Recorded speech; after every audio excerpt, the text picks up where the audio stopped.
Bonjour, aujourd'hui nous allons voir une petite application qui peut être fort utile lorsque vous téléchargez un fichier.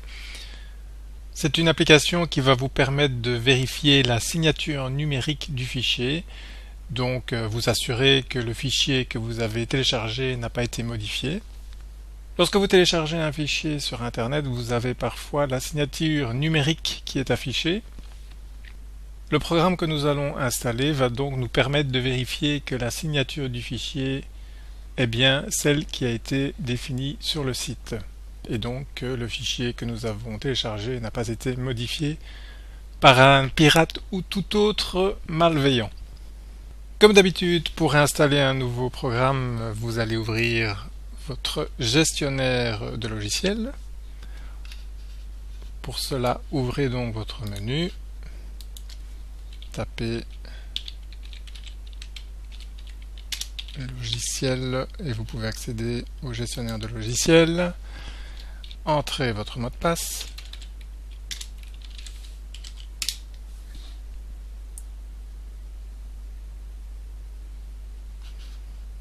Et l'application que nous allons utiliser est GTKH. Comme vous pouvez le constater, moi je l'ai déjà installé, donc si ce n'est pas le cas chez vous, double-cliquez sur GTKH et vous avez le bouton ici. Chez moi c'est suppression, mais chez vous ça sera ajouter, donc cliquez sur ce bouton pour ajouter ce programme à vos logiciels. Vous pouvez maintenant lancer le logiciel.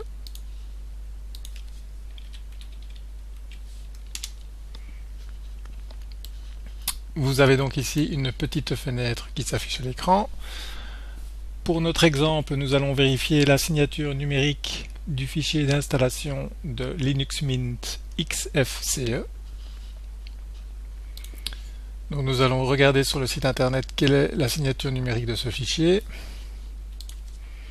Pour cela, nous allons sur le site de Linux Mint.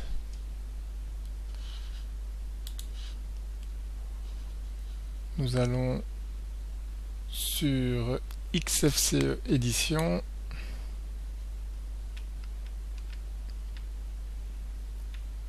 Il ne reste plus qu'à trouver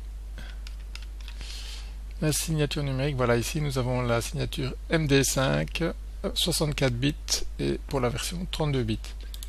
Donc c'est cette signature-ci que nous allons devoir retrouver dans notre fichier que nous avons préalablement téléchargé. Donc pour cela, vous allez rechercher le fichier que vous avez téléchargé. Voilà, donc moi je l'ai bien téléchargé, il se trouve ici. Donc pour vérifier, donc je vais faire une copie du MD5.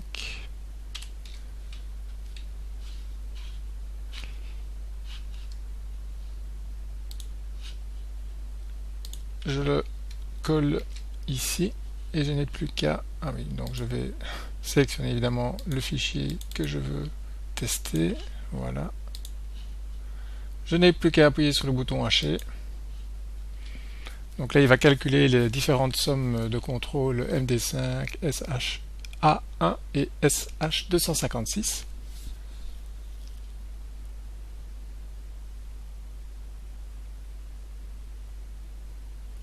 Et voilà, nous voyons bien ici que ces deux-là correspondent, hein, donc il a bien mis la petite croix. Donc le fichier que nous avons téléchargé correspond bien au fichier qui a été initialement installé sur le site.